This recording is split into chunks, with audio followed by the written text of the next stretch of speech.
Hey all, today we have more drama from Surviving Infidelity. Our story today is about a woman and her children who are befriended by her husband's affair partner before the affair is even exposed. This woman even vents about personal things to the affair partner. Unsurprisingly, she's a little miffed by it all. As always, spelling and grammar mistakes courtesy of Reddit. Lol.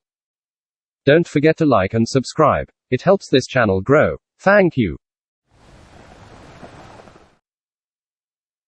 This story is titled, How Do I, 51 female, Trust My Soon-to-Be Ex-Husband, 55 male, to do right by our kids? They are not little, 20 male, 18 female, 16 female, 13 male, so they're involved in deciding where they are going to spend their time. No legal custody agreement. When we first separated, 14 months ago, I was unaware of the truth of the situation. I thought we were just growing apart but staying married for various reasons. I was so wrong. He kissed his affair partner, 45-ish, 10 years ago. Followed that with several years of an emotional affair which redeveloped into a physical affair 2 years ago. Affair partner has admitted that she had strong feelings for him from the moment they met 14 plus years ago and she was married. She then sought out and pursued a friendship with me and my kids. After she had already kissed my husband. Together they have convinced themselves that I was a horrible wife and mother. Soon-to-be ex-husband uses our differences in parenting style as justification for abandoning our marriage emotionally so many years ago and now our pending divorce. His parenting style is to avoid any of the hard parts. He consistently works 50 to 60 plus hours per week and then swoops in on the weekends to be fun dad. He also swoops in and rescues the kids when mean mom is mad, frustrated, or tells them to do chores. Meanwhile, I was basically a single parent in the trenches every single day doing all the hard and less fun parts. He has indicated to me that he plans to continue his relationship with his affair partner. It is an ongoing affair. We are separated but still married. He has taken 0 steps toward divorce. Hasn't even spoken to an attorney. Affair partner has a bizarre perspective of reality and I believe has convinced him that our marriage isn't real because they don't want it to be, so they just stopped acknowledging the fact that we are, in fact, married. They have both not only betrayed me, but also my kids. Affair partner has used the kids as pawns to get to and be close to their father right in front of me. She would invite herself, yes, I welcomed her, into my home and listen as I vented and talked through my feelings. Even after they had sex and still after he had moved out. Soon-to-be ex-husband doesn't see that as manipulative and believes she actually cares about me and the kids. I'm to blame for everything according to both of them. Including her being in my home less than 2 months before D-Day. I am not at all comfortable with an affair partner having any contact with my children. She is self-entitled and conniving and has had a negative psychological impact on all of my kids. She didn't want kids when she was married and has no idea how to have an adult-child relationship. She showed up at my house when she knew I wasn't home and talked to my son, 20, for 2+ hours telling him all about her emotional affair with his father. Threw in some tears to make herself look like a victim, and then lied to his face and assured him that they were only friends. I can't dismiss her from my thoughts because I don't know what she will do next. Soon-to-be ex-husband has had limited contact with her since D-Day because he thinks some of her behavior has been inappropriate. I think I would be able to not care as much if he didn't believe she cares about our kids and has their well-being in mind. If he told me that he cut her off, I would feel better, because I think he would do more to keep her away. Right now, he thinks I'm being vindictive and overreacting. I have spoken with the local police and sheriff's office. They took my name and her name. That's all they can do because she hasn't done anything. Soon-to-be ex-husband thinks it's just because I'm mad at her. Hell yes, I'm mad at her, but I also believe she's a con artist who has manipulated everyone around her for 14+ years to reach her end goal. I believe soon-to-be ex-husband is in a state of denial. He's very angry with me about everything but pretends in front of the kids that he and I get along fine.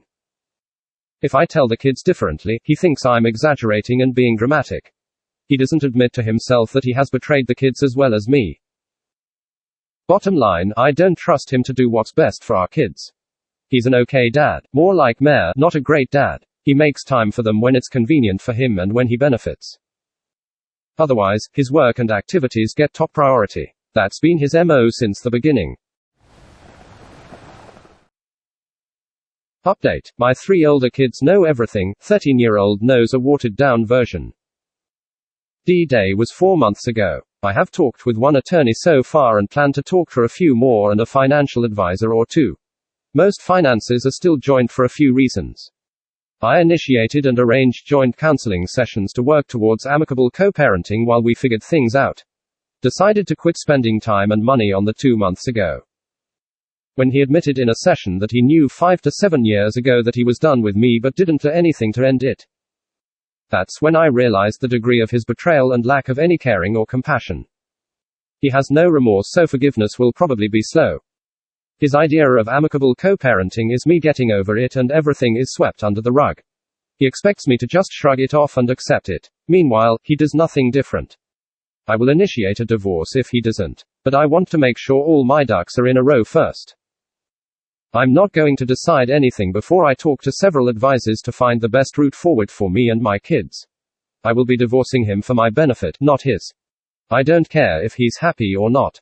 I'm not being vindictive, but I won't just fade quietly into the background.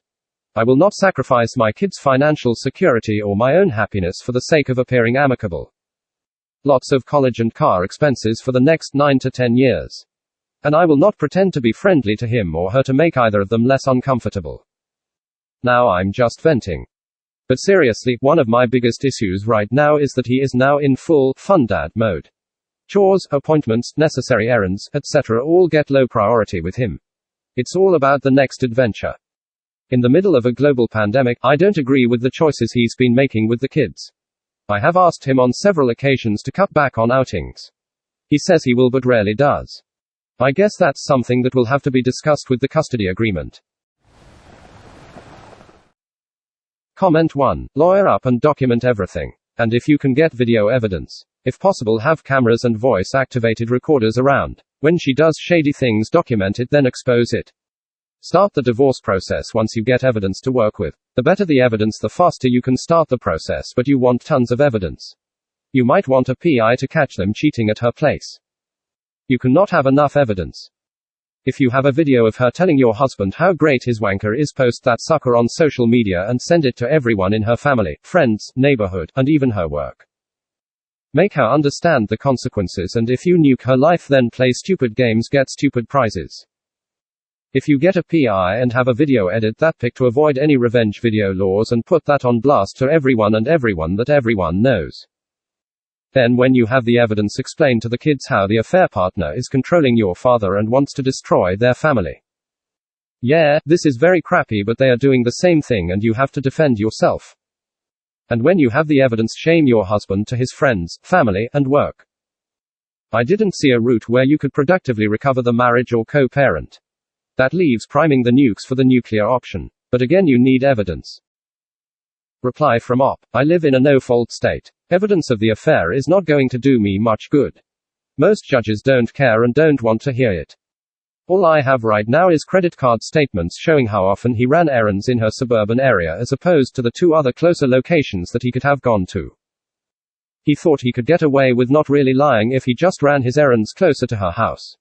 He just neglected to tell me that she was one of the errands he was doing.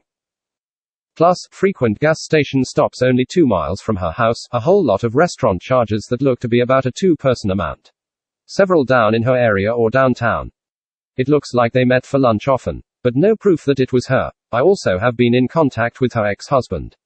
He was enlightened by what I had to say and was able to shed some light on more than a few things for me. She would drunk text or call him to cry to him often. I have a few screenshots from her to her ex. She has peace within her heart. Special, Oh, and his mother knew before I did and has all but ghosted me. But his whole family deals with crap by ignoring it. So, it's not surprising. My kids all know of her active pursuit of their father. And they know that she has duped all of us. That she pretended to care about us only to get to him. The 3 older ones know everything. More than they probably should. The youngest has chosen to block her number and understands how cruel she has been to me. None of them are interested in having any contact with her at this point. Comment 2. How did your eldest feel about the affair partner trying to make herself out to be a victim in all of this? Reply from Op. At that point, none of the kids knew the whole story. He thought I was overreacting and exaggerating. He is terribly compassionate, so he listened and responded kindly. After hearing about their conversation, I told him that most of it had only a hint of truth in it. He still didn't quite get my level of anger.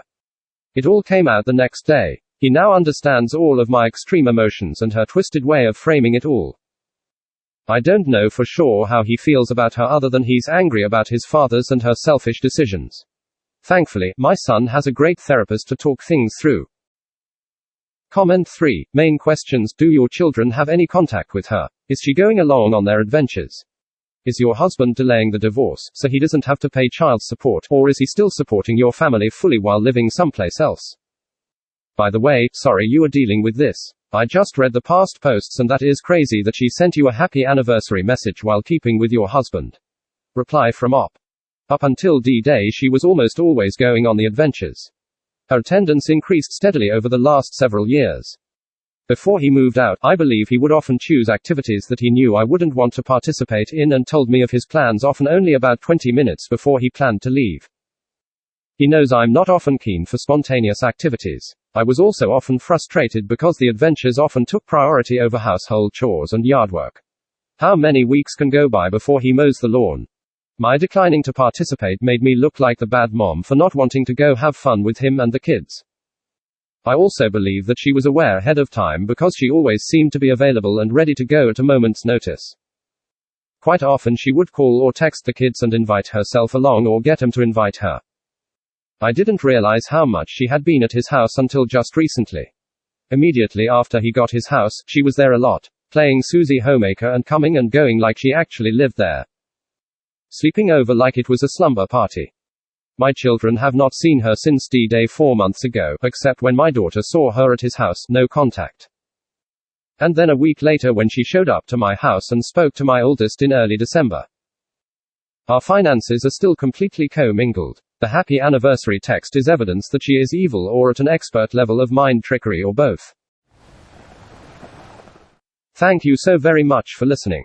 Please check out my other videos and like and subscribe.